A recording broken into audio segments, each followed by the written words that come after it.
Larijani হত্যা, যুক্তরাষ্ট্র ও ইসরায়েলকে যে হুমকি দিলেন ইরানের সেনাপ্রধান। ইরানের ব্যালিস্টিক ক্ষেপণাস্ত্র হামলায় 2 ইসরায়েলি নিহত। ইসরায়েলি হামলায় লেবাননে নিহতের সংখ্যা বেড়ে 912। শুনছিলেন শিরোনাম, এবার বিস্তারিত। তার আগে অনুরোধ থাকবে, ইরানকে ভালোবেসে থাকলে চ্যানেলটি সাবস্ক্রাইব করবেন।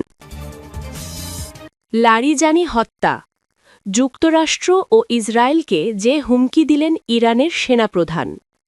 ইরানের শীর্ষ নিরাপত্তা কর্মকর্তা আলী লারিজানির নিহত হওয়ার ঘটনায় উত্তেজনা আরও বেড়েছে।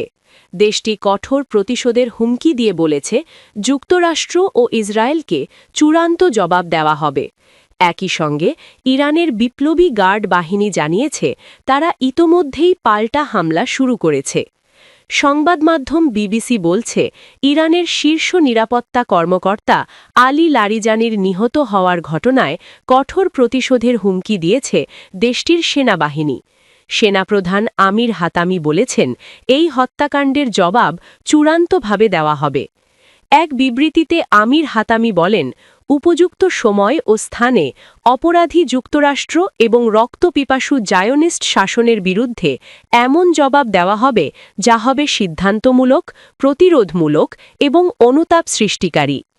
তিনি আরও বলেন, আলী লারিজানি এবং অন্যান্য শহীদদের মৃত্যুর প্রতিশোধ নেওয়া হবে।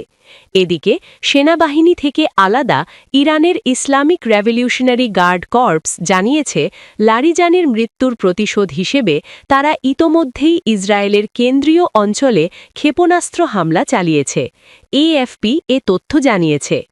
এর আগে ইসরায়েল জানায়, তারা এক হামলায় ইরানের নিরাপত্তা প্রধান আলী লারিজানিকে হত্যা করেছে এবং দেশটির নেতাদের খুঁজে বের করা অব্যাহত রাখবে। ইরানের ওপর মার্কিন ইসরায়েলি হামলা শুরুর পর থেকে দেশটির অনেক শীর্ষ নেতা নিহত হয়েছেন। ইরানের ওপর মার্কিন ইসরায়েলি হামলার প্রথম দিনের পর 28শে ফেব্রুয়ারি সর্বোচ্চ নেতা আয়াতুল্লাহ আলী খামেনির মৃত্যুর ঘোষণা দেওয়া হয়। প্রথম দফার হামলায় আরও নিহত হন নিরাপত্তা উপদেষ্টা আলী শামখানি, প্রতিরক্ষামন্ত্রী আমির নাসির জাদে, বিপ্লবী রক্ষী বাহিনীর কমান্ডার জেনারেল মুহাম্মদ পাকপুর এবং সশস্ত্র বাহিনীর chief of staff Abdul Rahim Musavi. ইরানের ব্যালিস্টিক ক্ষেপণাস্ত্র হামলায় 2 ইসরায়েলি নিহত।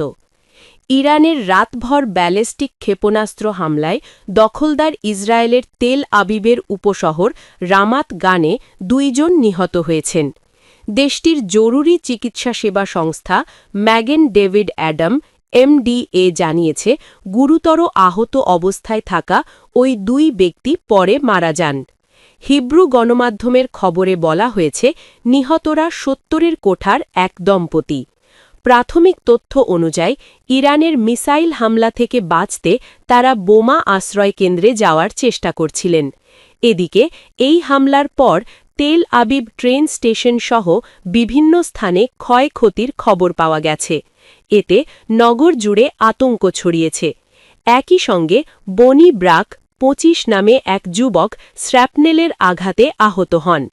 MDA জানায়, আহত ওই যুবককে দ্রুত চিকিৎসার জন্য তেল আবিবের ইচিলভ হাসপাতালে নিয়ে যাওয়া হয়েছে। পরিস্থিতি পর্যবেক্ষণে নিরাপত্তা বাহিনী সতর্ক অবস্থানে রয়েছে। সূত্র টাইমস অব ইসরায়েল। ইসরায়েলি হামলায় লেবাননে নিহতের সংখ্যা বেড়ে 912 জন। ইসরায়েলের সামরিক অভিযানে লেবাননে নিহতের সংখ্যা বেড়ে 912 জনে দাঁড়িয়েছে। গত 2 মার্চ থেকে শুরু হওয়া এই অভিযানে এ পর্যন্ত আহত হয়েছেন 2222 জন।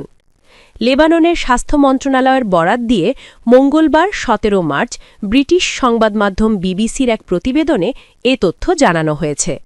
স্থানীয় সময় সোমবার 16 মার্চ লেবাননের স্বাস্থ্য মন্ত্রণালয় জানায়, এর আগের দিন পর্যন্ত ইসরায়েলের চালানো অভিযানে দেশটিতে নিহতের সংখ্যা ছিল 886 জন। সর্বশেষ 24 ঘণ্টায় আরও 26 জনের মৃত্যুতে নিহতের মোট সংখ্যা দাঁড়িয়েছে 912 জনে।